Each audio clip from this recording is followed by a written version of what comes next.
और सबसे पहला सवाल आपसे पूछने से पहले आप ही की कही हुई बात जरा यहां रखता हूं, उससे कॉन्टेक्स्ट जरा क्लियर हो जाएगा। धर्म संकट में मौलाना कल्बे जवाद की हाल में ही कही हुई बात आपके सामने प्ले कर रहा हूं। इस वक्त 5 लाख से ज्यादा मंदिर हिंदुओं के हैं, जिसमें कई हजार टन सोना है। हजारों टन सोना बाहर निकालो और निर्धन हिंदुओं में बांटो उसको।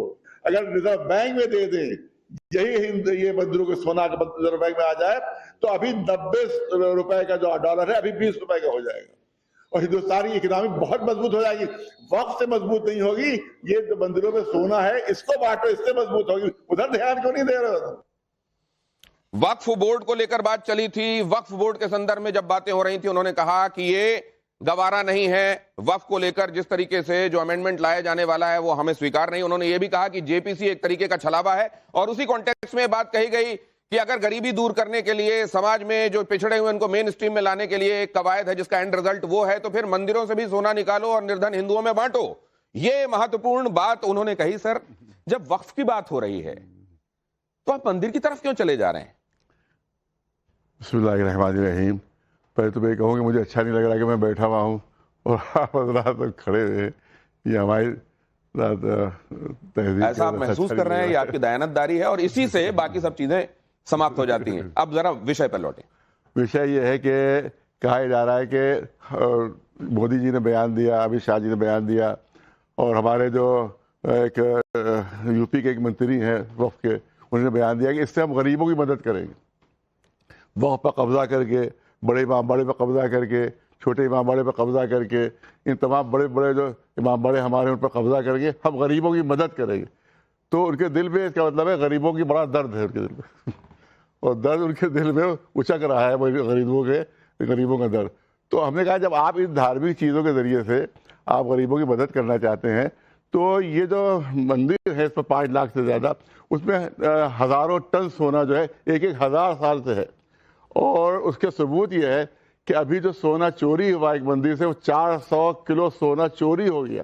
तो हमने कहा चोरी होने से बेहतर तो यह है कि गरीब निर्धन हिंदुओं में बांटा जाए। नहीं सर, लेकिन मैं जरा, ये हमारे देश में एक रवायत है कि अगर कोई मान लीजिए इस कागज के बारे में बात करे और मुझको इस कागज के बारे में बात होना गवारा नहीं है तो मैं सोफे के बारे में बात करना शुरू कर दूं, या मैं इस जमीन के बारे में बात हो रही है, मैं आसमान की तरफ बात। आप ठीक है, आप जो कह रहे हैं वो ठीक है, आपने एक एनालॉजी ड्रॉ करने की कोशिश की है, लेकिन क्या वो ईमानदार कोशिश? इसलिए मैं कह रहा हूं, वक्फ को लेकर आप आवाज उठाते रहे हैं। न जाने कितनी बार कितने स्टेटमेंट्स आपके सामने आए जिसमें आपने कहा कि यहां करप्शन चल रहा है। आपने न जाने कितनी बार कहा कि इसमें नियमितताओं की जरूरत है, इसको रेगुलेट किए जाने की जरूरत है। न जाने इसमें कितनी समस्याएं हैं जिसको आपने इंगित किया। अब अगर 95 जिसको और 45 कर दिया गया 2013 में, अगर उन चीजों को रेगुलेट करने के संदर्भ में कुछ कदम उठाए जा रहे हैं तो आपको समस्या हो रही? कदम नहीं उठाए जा रहे हैं, वो हथौड़े मारे जा रहे हैं कदम उठाए जाते हुए तो हमारी कोई प्रॉब्लम नहीं थी, वो हथौड़े मारे जा रहे हैं। सारे वक्त खत्म हो जाए। ये आप अज्यूम कर रहे हैं क्या? आप सांप को रस्सी समझ रहे हैं? आने दीजिए ना सामने, हथौड़े मारे ये हो जाएगा। हमारे पास पूरा बिल है, हमने पूरा एक उसका पढ़ा है, उसको तमाम चीज़ों पे देखी है उसमें, और पूरा उसका जिस्ट हमने निकाल के उसको बांटा है कि जिसमें एक एक वर्ड उसका घातक है, एक एक वर्ड घातक है उसका, एक एक वर्ड आप जब कह रहे हैं जरा स्पेसिफाई कीजिए सर। और जिससे सिर्फ वक्त खत्म हो सकते हैं, कोई तरक्की नहीं हो सकती। 2-3 चीजें जो आपके दिमाग में top of the mind recall हैं वो जरा बता दीजिए हमारे दर्शकों को कि देखिए ये खतरा है, ये खतरा है, ये खतरा है। पहली बात तो ये है कि उन्होंने कहा कि जो once a waqf is always waqf, ये सुप्रीम कोर्ट का ऑर्डर है। आपको क्या पड़ी है सुप्रीम कोर्ट के ऑर्डर को खत्म करने में? इसी तरह से उन्होंने कहा कि जैसे जो है डीएम साहब जो है वो उसके प्रभारी होंगे, पूरा डीएम साहब जो उसका देखेंगे। तो डीएम क्या ईमानदारी की उनकी जमानत लेते हैं आप? डीएम की ईमानदारी की जमानत आप लेते हैं? अब आपकी बातों से 2-3 चीजें मुझे समझ में नहीं आ रही।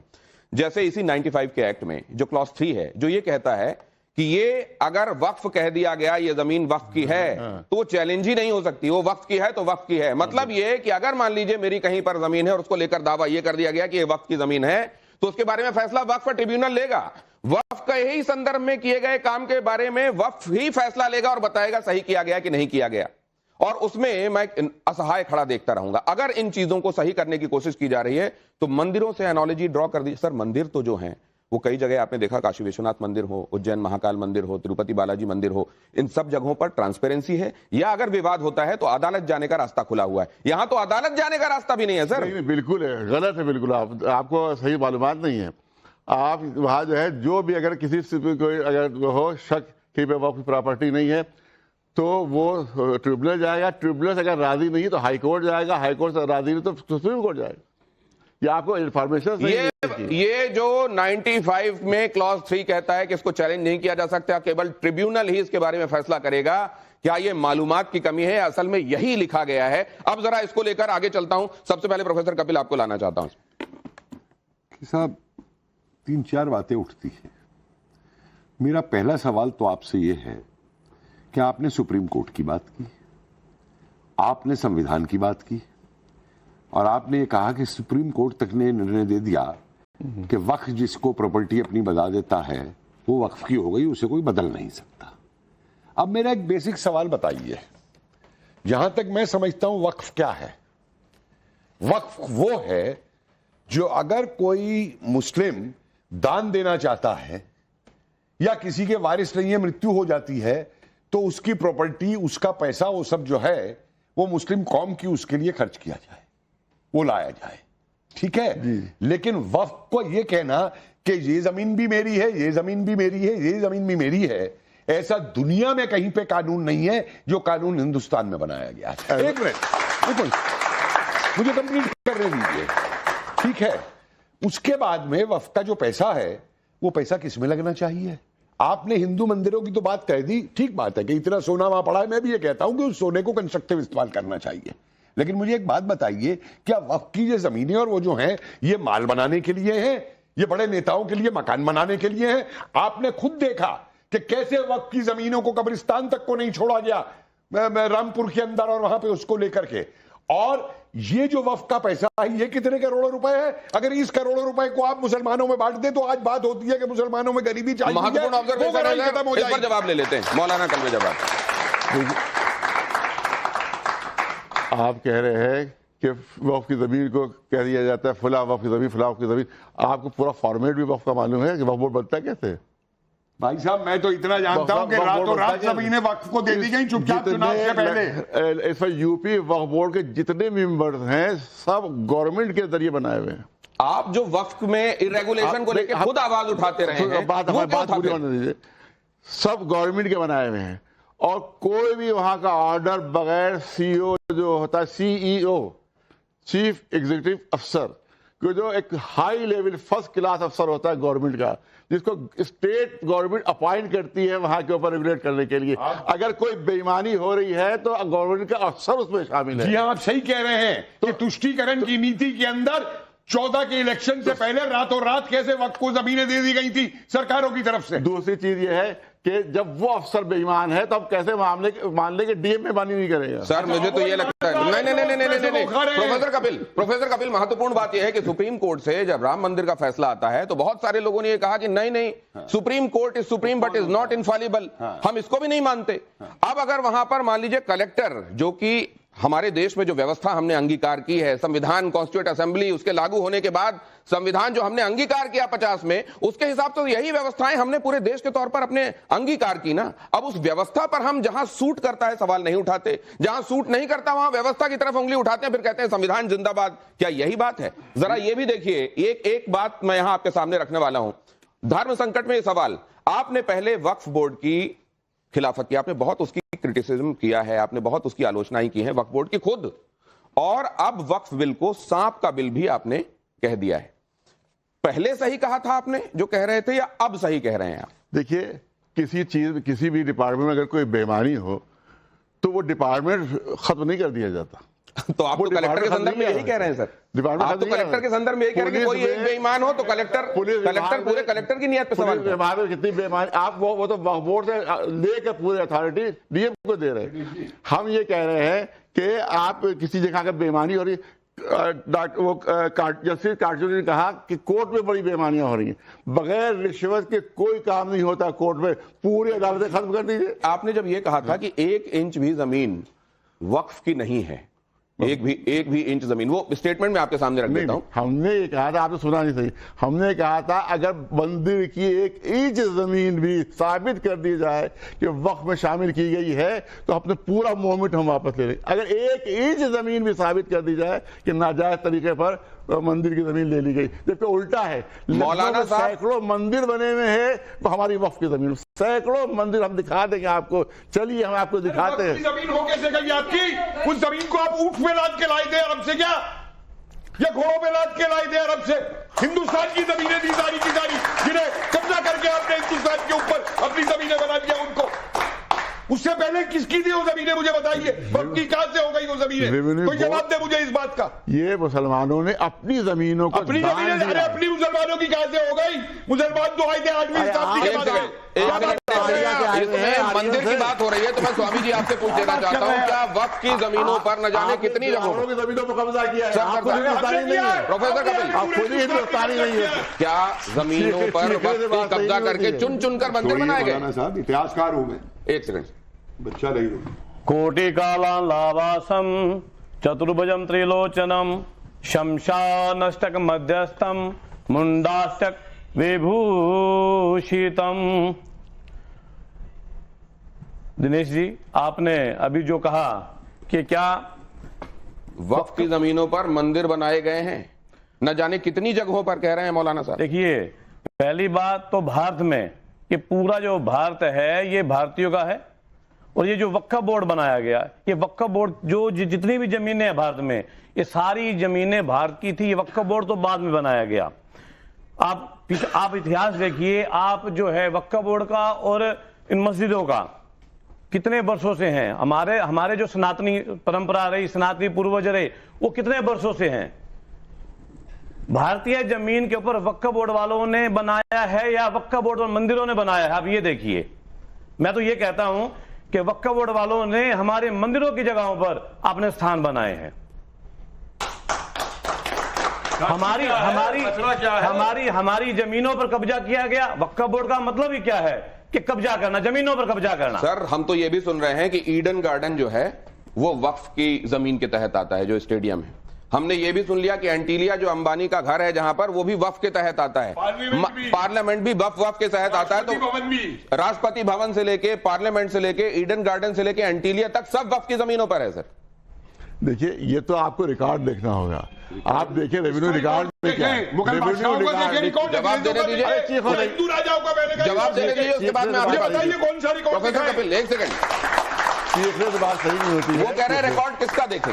Revenue record. आप अपना रेवेन्यू रिकॉर्ड, गवर्नमेंट का रेवेन्यू रिकॉर्ड देखो। मुझे बताइए तो सही, रेवेन्यू रिकॉर्ड हिंदुओं राजाओं के देखे, रेवेन्यू रिकॉर्ड अंग्रेजों के देखे या मुगलों के देखे?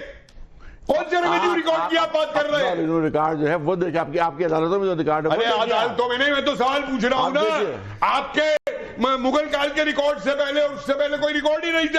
रिकॉर्ड तो आप ही लोग वो भी लेके आए थे साथ में, ऊँटों पे लाद करके रिकॉर्ड बनाने का तरीका। अच्छा, ये बताइए, हमारे लेख कोई नहीं है, हमारे जो इंस्क्रिप्शन लगी हुई है वो मुझे रिकॉर्ड नहीं है। बात नहीं, क्या बात कर रहे हैं आप? चीखने से बात सही नहीं होती। चीखने से आदमी कमजोर है।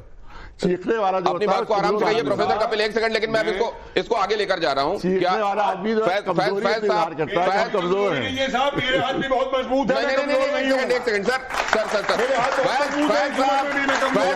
आप वक्त को भी जवाब नहीं है मेरी बातों का, इसलिए आप टाल रहे हैं। प्रोफेसर कपिल, या कुश्ती लड़ने कोई नहीं आएगा। आपने आपने जवाब नहीं है महाराज मेरी बातों का। आपने जवाब नहीं है मेरे तर्क का। ये वक्त को लेकर पहले क्रिटिसाइज करते हुए अब ये कह रहे हैं कि वक्त को लेकर रेगुलेट करने की कोशिश नहीं है, ये हथौड़ा चलाने की कोशिश। आप इससे सहमत हैं क्या? बिस्मिल्लाहिर्रहमानिर्रहीम, रब्बिश रहली सदरी व यस्सिर ली अमरी वहलुल उक़दतन मिन लिसानी यफ़क़हू क़ौली। बिरादरान हिंद, अस्सलामु अलैकुम रहमतुल्लाहि व बरकातहू। जय श्री राम, भारत माता की जय। देखिए भैया, मैं आपकी बहुत इज्जत करता हूँ कल्बे ज़वाद साहब, और पूरे इज्जत और एहतराम के साथ एक प्रश्न आपसे पूछूंगा कि हमारे दामन में दाग है तो पूरी दुनिया में वॉशिंग मशीन बांटने से हमारे दामन का दाग कैसे दूर होगा? वक्फ में अनियमितताएं चल रही हैं, मुस्लिमों को, बच्चों को, महिलाओं को उसका लाभ नहीं मिल रहा है, तो हमको इस पर काम करना चाहिए, इसके सुधार पर काम करना चाहिए। हम उल्टा ये बोल दें कि मंदिरों का सोना निकाल दो, तो वो हमारा टॉपिक तो है ही नहीं, वो हिंदू साधु संत हैं, वो लोग करेंगे। तो एक तो ये बताइए, दूसरा ये बताइए कि आप बड़े जिम्मेदार हैं और मैं शिया हजरातों के साथ बड़ा रहता हूं क्योंकि शेर व शायरी उनकी बहुत अच्छी आती है। हमारे रायपुर में तवंगर हुसैन तवंगर साहब है, उन्होंने फरमाया है जो मोहब्बत से फैज़याब नहीं वो कहीं पर भी कामयाब नहीं।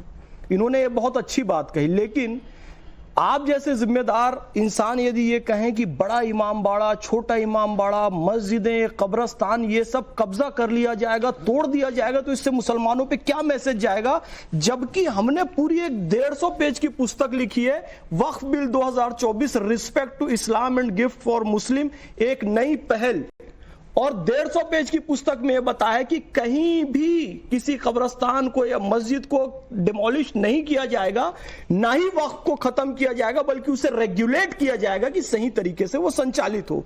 तो फिर हमारी तरफ से ऐसा कंफ्यूजिंग स्टेटमेंट आएगा, क्योंकि सच्चर कमेटी की रिपोर्ट कहती है कि मुसलमान एजुकेशन में सबसे पीछे हैं। तो ऐसे बड़े जिम्मेदार व्यक्ति के स्टेटमेंट से तो दंगा फसाद हो सकता है। तो मैं ये कहना चाहूंगा कि सच्चर कमेटी की रिपोर्ट खुद ये कह रही है, रेगुलेटिंग क्यों जरूरी है, डीएम को देना क्यों जरूरी है, उसका सही संचालन क्यों जरूरी है। इसमें हमने फैक्ट एक लिखा है कि सच्चर कमेटी की रिपोर्ट ये कहती है कि वक्फ की संपत्तियों का 10% भी यदि सही इस्तेमाल हो जाता तो 60,000 करोड़ रुपए आय होती सालाना की उस समय 2006 में, और आज 1,25,000 करोड़ रुपए की आय होती।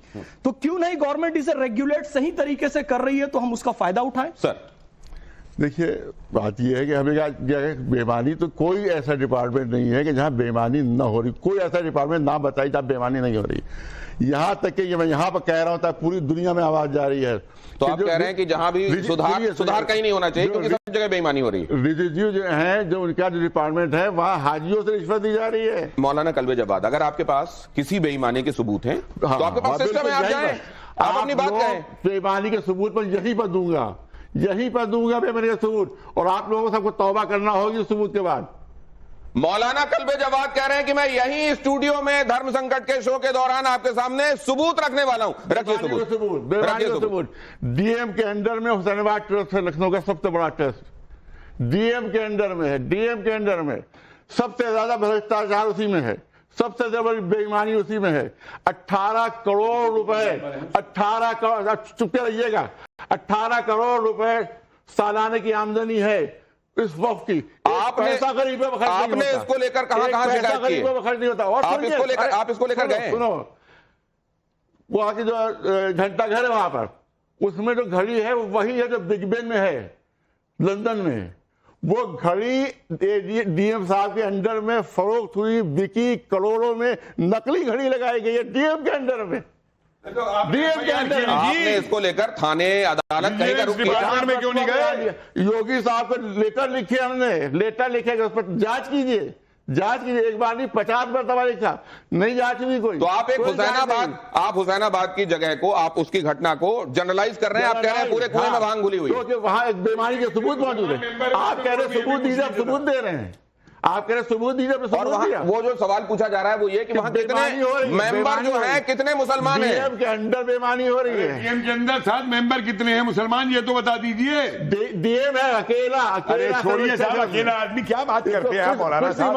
अरे आपको खुद को फिर वक्त आप ठीक है, उनको नहीं मालूम, तो आपने इसको लेकर सर एफआईआर? हुसैनाबाद ट्रस्ट का डीएम चेयरमैन है, एडीएम सेक्रेटरी है, एसीएम उसका संचालक है। कोई पब्लिक आदमी, मैं ये कह रहा हूं कि कहीं की मैं पहले इस बारे में आपसे पूछ रहा हूं कि आपने एफआईआर अदालत कराई क्या? साहब, आज जो स्थिति है उसमें क्या किसी भी जगह को वक्फ का बता देने पर वो वक्फ की मानी जाएगी, ये प्रोपोजिशन है कि नहीं? अभी तक तो ये स्थिति है। अगर यही स्थिति है तो क्यों कहा जा रहा है कि उसको चैलेंज अदालत में भी किया जा रहा है? क्या वक्फ ही इस पर फैसला नहीं लेगा? बिल्कुल, ये वही 95 के क्लॉज 3 की जो आप बात कर रहे हैं, इसमें यही व्यवस्था है कि किसी पर भी वो हाथ रख देते हैं। और कल ऑफिशियली देखिए, संसद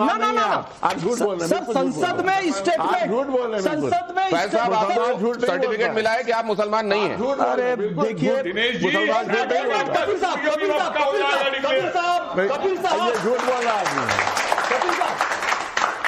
जो शरीर पर बम बांधकर कूद जाए वो सच्चा मुसलमान है। जो देशभक्ति की और वफादारी की बात करे वो गलत मुसलमान है। ये एक्ट बनाया हुआ है, मुसलमानों का बनाया हुआ नहीं है। इन तमाम जगहों पर वक्फ का दावा, और अभी आपने सुन लिया वक्फ की दावे को कोर्ट में चैलेंज नहीं किया जा सकता, ट्रिब्यूनल करेगा। अब देख लीजिए आप, झूठ बोल रहे हैं बिल्कुल।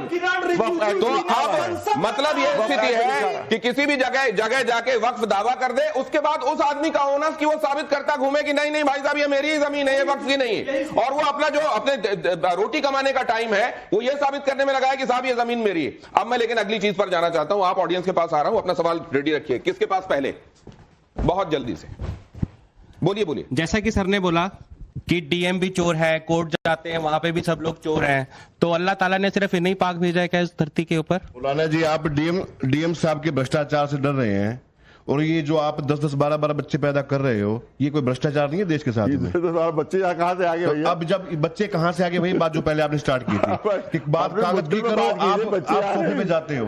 सर, आपने स्टार्टिंग में जो कहा है और जो आपका स्टेटमेंट हमने देखा कि अगर मंदिर की जो संपत्ति है उसका अगर सोना बाहर निकाल दिया जाए तो जनता को बहुत लाभ होगा। सर, आप वक्फ बोर्ड के बारे में क्या कहना चाहेंगे? अगर वक्फ बोर्ड अपनी संपत्ति का कुछ हिस्सा मुसलमानों को दे दे, अगर उसके लाभ के लिए काम करे, तो क्या मुसलमान जनता का भला नहीं होगा? बिल्कुल बिल्कुल बिल्कुल, मुसलमानों के लाभ में इस्तेमाल होना चाहिए। ममता काले, अभी तक की बातों पर ऑब्जर्वेशन इस पर भी कि आपके साहब जो बगल में खड़े हुए फैज साहब, अब ये मुस्लिम नहीं है। नहीं जो जी गौतम जी बहुत बहुत धन्यवाद। सियापति रामचंद्र जी की ओम नमः पार्वती पते। जिसको इन नारों से तकलीफ है अपने घर में जाके बैठे। अब देखिए, एक शेर बोलना चाहती हूं कि ताउम्र गालिब मैं यही भूल करता रहा, ताउम्र गालिब मैं यही भूल करता रहा, धूल तो मेरे चेहरे पे थी और मैं आईना साफ करता रहा। यही इनकी हालत हो गई है। अगर आप लोगों को यह लग रहा है ना कि मोहम्मद गजनवी ने आकर के सोमनाथ के मंदिर में सोना लूट करके वो चला गया, तो आप गलत सोच रहे हैं। हिंदुस्तान यहां बैठे हुए मीर जाफर, जिनकी नजर आज भी सनातन के मंदिरों के अंदर है, और इनको सनातन के मंदिरों में सोना दिखाई देता है जो आपके मेरे हम सनातनियों के टैक्स पेयर के पैसों से हम चढ़ाते हैं। कल को आप तो मतलब ये बोलोगे कि ताजमहल के ऊपर भी हमने रुमाल डाल दिया, ये भी वक्फ की जमीन है। मतलब क्या ऑलरेडी ये बोला गया है, और फिर उसमें सुप्रीम कोर्ट ने ये कहा कि आप जाइए, शाहजहां ने वो पेपर जिसमें लिखा हुआ हो कि ये वक्फ किया जा रहा है वो लेकर आ जाइए। तो मतलब ये सोच आप लोग कब तक चलाएंगे यहां पर? और आप अगर ये बोल रहे हैं कि मंदिरों का सोना निकाला जाए, आपकी बुरी नजर मंदिरों के सोने पर है।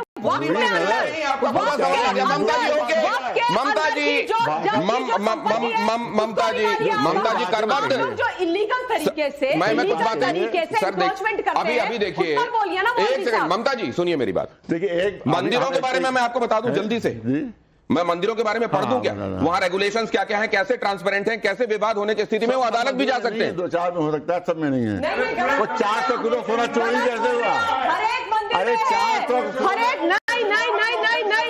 400 किलो सोना चोरी। मौलवी साहब, एक मंदिर आप बता दीजिए जिस पर कब्जा करके जो बनाया गया है। क्या बात कर रहे हैं आप? कुछ भी बोलेंगे आप बोलेंगे कि वक्फ की जमीन पर हमने मंदिर बनाए हुए। एक सेकंड, और आप लोग सुनिएगा। बहुत लोगों का कहना है कि 1 लाख हमारे मठ तोड़ के मंदिर बनाए गए हैं। वक्फ बोर्ड के ऊपर 60,000 से ज्यादा केसेस क्यों है? बताइए ना। मैं कुछ एक तस्वीरें दिखाता हूं, जरा देखिए। प्रधानमंत्री नरेंद्र मोदी के साथ मौलाना कल्बे जवाद मिलने गए। आप जब इन तमाम लोगों से मिले हैं, यही सब तय करने वाले नहीं। आपने योगी और मोदी की तारीफ में यह भी कहा था कि ये लोग आ गए हैं, व्यवस्थाएं ठीक हो जाएंगी। आपने कहा था ना ये बात। आप जाकर मिले, देखिए ये सौजन्य भेंट जब आपकी हुई, जब आप इन लोगों को जानते हैं, मिलते हैं, और अगर आपका कोई वाकई जायज शिकायत का बिंदु है तो इन तक पहुंच। आप कहते हैं मैं चंद्रबाबू नायडू से मिलूंगा, नीतीश कुमार से मिलूंगा। सरकार गिनाने की तरफ आपकी कोशिश ज्यादा लग रही है। ऐसा नहीं लग रहा है कि आप कोई अपना जेन्युइन पॉइंट रखना चाहते हैं। देखिए, इनसे भी हमने टाइम लिया, टाइम नहीं मिला। मोदी जी से भी टाइम लिया, टाइम नहीं मिला। तब मजबूरन हमको कहना पड़े अपनी बात, वरना हमसे टाइम से 10 बार मांग चुके हैं। 10 बार तो आप धमकी देंगे मौलाना साहब? क्या बात कर रहे हैं आप? ये धमकी वाली सोच छोड़नी पड़ेगी। ये देश आपका है, बोलिए भारत माता की जय। ये पूरा भारत हमारा है। मतलब अगर समय नहीं मिलेगा तो आप बोलेंगे कि धमकी दे देंगे, सरकार गिरा देंगे, आप मतलब भ्रमित करेंगे लोगों को। हमारा वतन है भारत, खत्म किया जा रहा है। हमारा वतन है भारत, ऐसे नहीं होता मौलाना साहब। हमारा वतन है भारत। आपसे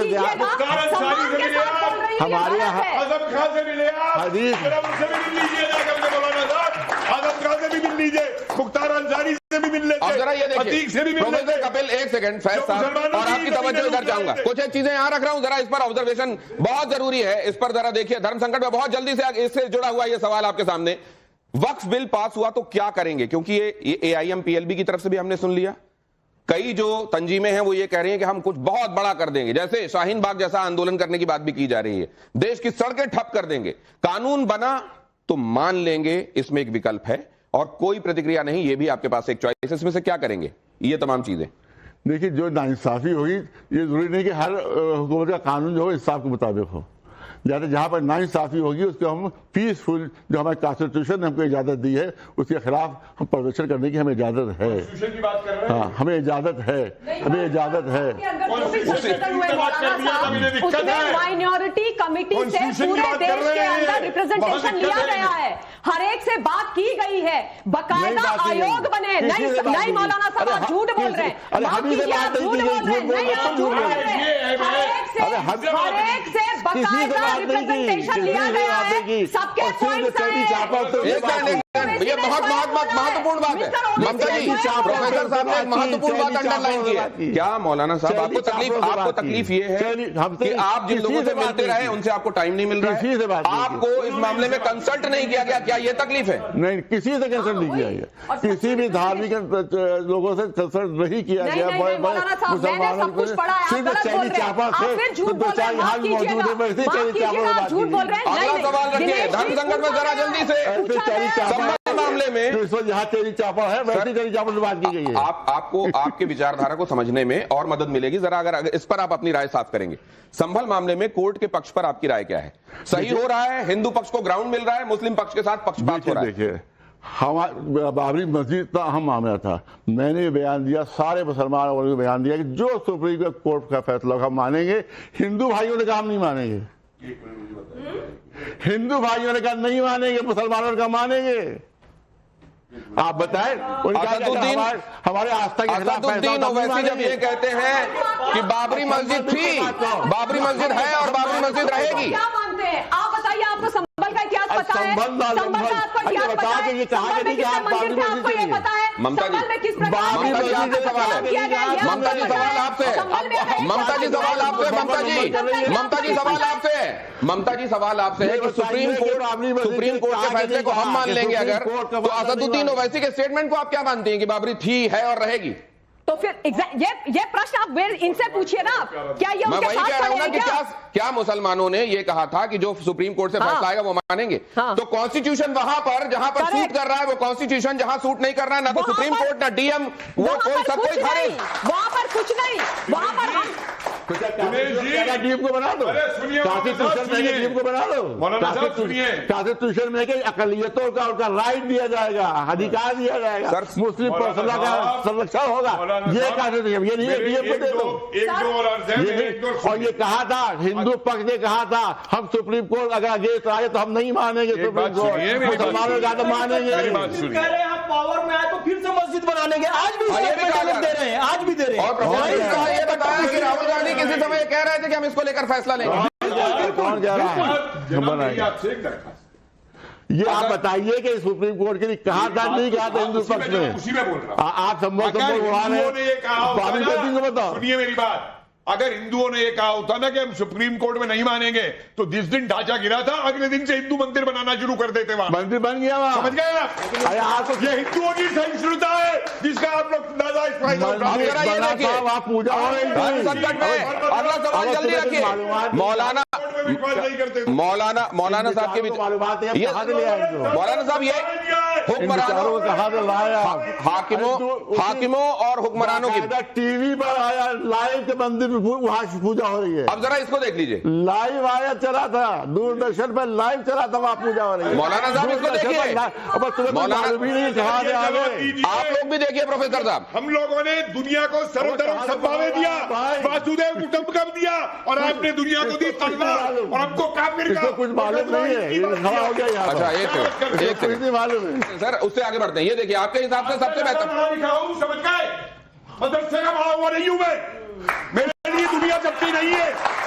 कह रहे हैं पढ़े लिखे लोगों को लाओ, ये मेरी पढ़ाई को चैलेंज कर रहे हैं। अगर हम इसमें चले जाएंगे,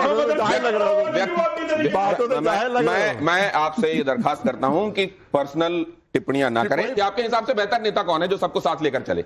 राहुल गांधी, अखिलेश यादव, असदुद्दीन ओवैसी? जो हमारे हिंदुस्तान के पक्ष में बात करे, जो हिंदू मुस्लिम एकता की बात करे, जो आपस में मोहब्बत की बात करे, तो ये आदर्श वाली बातें हो गई ना, इनमें कौन कर रहा है जरा बताइए ना। हम किसी नेता को नहीं मानते, जो भी हिंदू मुस्लिम को दबाएगा वो हमारा नेता नहीं है। ये सिर्फ और किसी चीज को नहीं मानते, ये सिर्फ ये मानते हैं कि हम लोग काफिर हैं। आपने काफिर शब्द हटा दिया क्या? बताइए मुझे।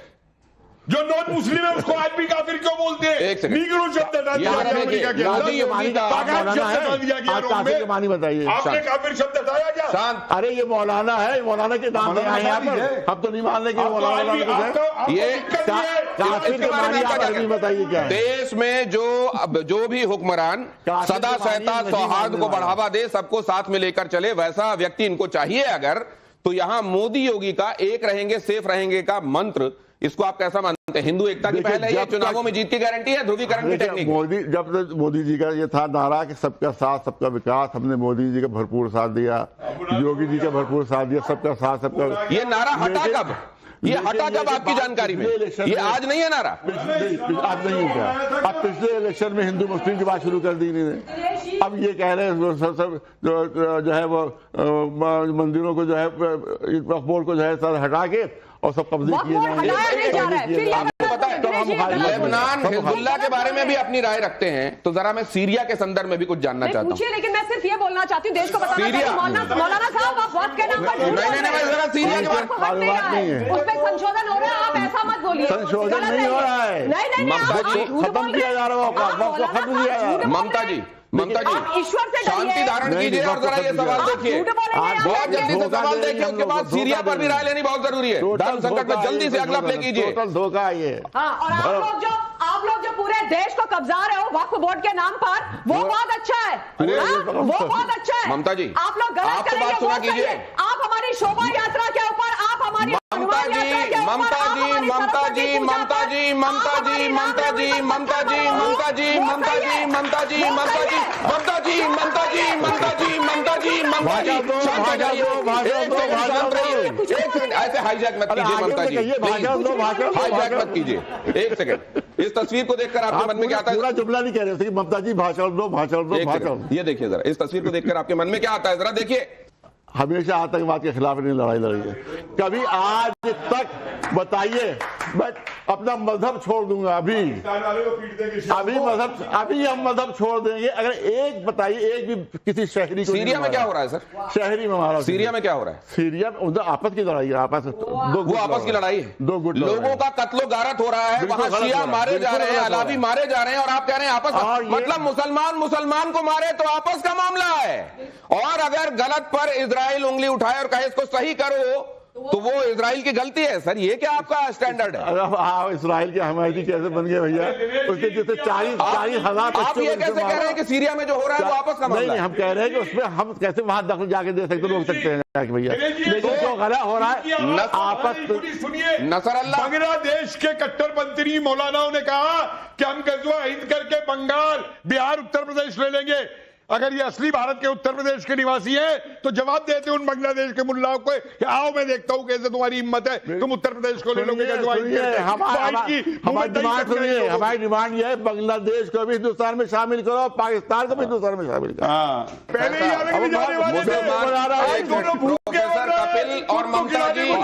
प्रोफेसर कपिल और ममता जी, आप दोनों से अनुरोध है कि इस तरीके से अगर आप हाईजैक करेंगे बीच में, ममता जी आपको तो आज मेरे को क्या करना पड़ा, आप देख रही हैं, ये कभी नहीं करता। मैं तो बोली नहीं, मेरी सम्मानित अतिथि हैं, महिला है, मेरी बहन जैसी हैं, लेकिन आप देखिए आप रुकी नहीं रही थी मेरी। क्या करें, वो गलत बोल रहे हैं, ऐसा आप अपनी बात कहिए ना, एक बात को बार बार। मैं फैज साहब एक बात कह रहा हूं, ये मुसलमानों को लेकर जो ऑब्जर्वेशन है, सीरिया में जो चल रहा है वो आपस का मामला है।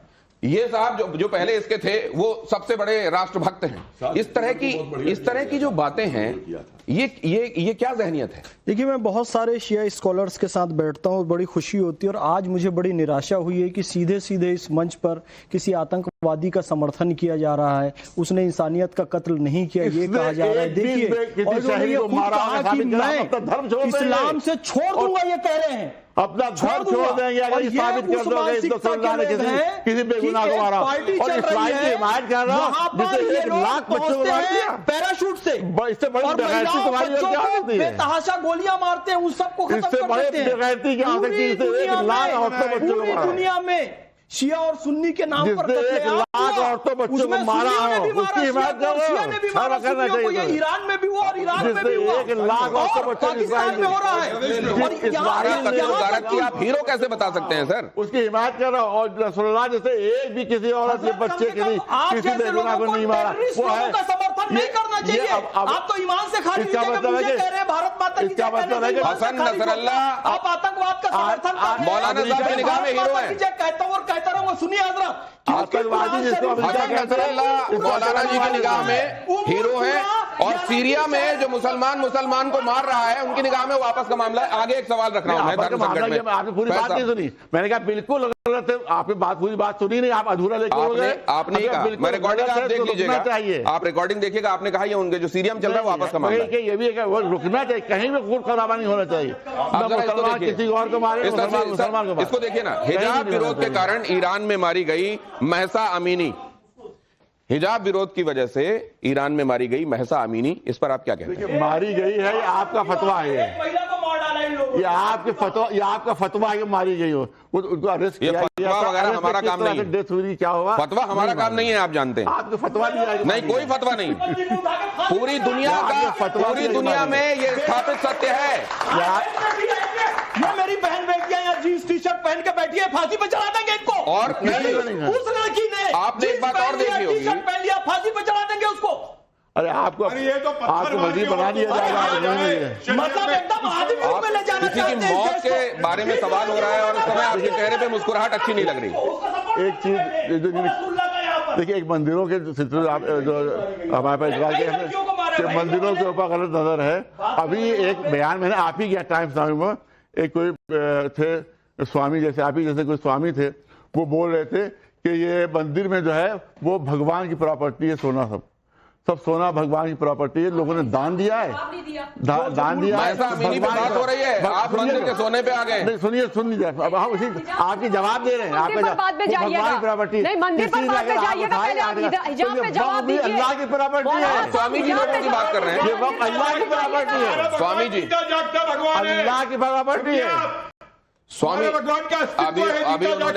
अभी उन्होंने कहा कि आपके जैसे स्वामी जी, मुझे ये स्वामी जी भी जरा देख लीजिए, इनमें से किसकी बातें आपको तर्क संगत लगती हैं? पंडित धीरेन्द्र कृष्ण शास्त्री, देवकीनंदन ठाकुर, जगतगुरु रामभद्राचार्य। हमने कहा कि इन्होंने जो बात कही मंदिरों के लिए, वही अपराधी बात होती है, इनमें भी बता दीजिए ना, औकाफ के लिए, देवकीनंदन ठाकुर कह रहे हैं कि सनातन बोर्ड भी होना चाहिए। आप अगर इस तरीके से बोर्ड को जायज बता रहे हैं तो सनातन बोर्ड भी होना चाहिए क्या? फिर सनातन बोर्ड की मांग को आप सही मानते हैं? देखिए, उनका जो राइट है, अधिकार को मिलना चाहिए, बिल्कुल सनातन बोर्ड। और फिर कहां से वो कागज ये साबित करेंगे कि यहां के रहने वाले, यहां का धर्म मानने वाले जो लोग हैं, उन्हें जाने कब से यहां पे सनातनी रह रहे हैं, तो फिर सब जगह से वो दावे छोड़ने पड़ेंगे जो वक्फ कर रहा है। सनातन बोर्ड के आने का मतलब ये नहीं, अब हम कह रहे हैं कि जो बहुत लोग दावे कर रहे हैं कि सब हमारा है, तो आपको भी दावा छोड़ना पड़ेगा, आपको उसको भी छोड़ना पड़ेगा, सारे मंदिर छोड़ना पड़ेंगे, सारे मंदिर छोड़ना पड़ेंगे तुम्हें, बहुत की बात मानो, सारे मंदिर छोड़ो। कब्जा किया, बहुत बटों में कब्जा किया तुमने, बहुत बटों में, बहुत बटों में कब्जा किया। सवाल हमें हर साल देखने को मिलता है डेटा कि इस मंदिर से इतना सोना आया, इस मंदिर से इतना चढ़ावा है। कभी किसी वक्फ या कहीं पे भी किसी मुस्लिम बोर्ड में हमें कोई डेटा नहीं मिलता कि यहाँ पे इतनी प्रॉपर्टी ये है। पब्लिक डोमेन में रहता है मंदिर वाला सब, और अदालतों में जाके चैलेंज भी हो सकता है। 400 किलो सोना चोरी कैसे हो गया? क्या वहां दर्ज था? मंदिर से 400 किलो सोना कैसे चोरी हुआ? बताओ हमारे बच्चों, बताओ, जिन्होंने खुद वक्फ में न जाने कितनी कमियां, त्रुटियां, समस्याएं गिनाई। वो जो ये कहते रहे हैं कि इसमें रेगुलेशन की जरूरत है, आज वो कह रहे हैं कि उसके रेगुलेशन के लिए जो कदम उठाए जा रहे हैं वो गलत हैं। क्यों गलत हैं? क्योंकि वहां भी भ्रष्टाचारी बैठा है, वहां भी भ्रष्टाचारी बैठा है। जिस कॉन्स्टिट्यूशन के तहत हमने अडॉप्ट किया वहां सब जगह भ्रष्टाचारी बैठा हुआ है। अब वो मना क्यों कर रहे हैं?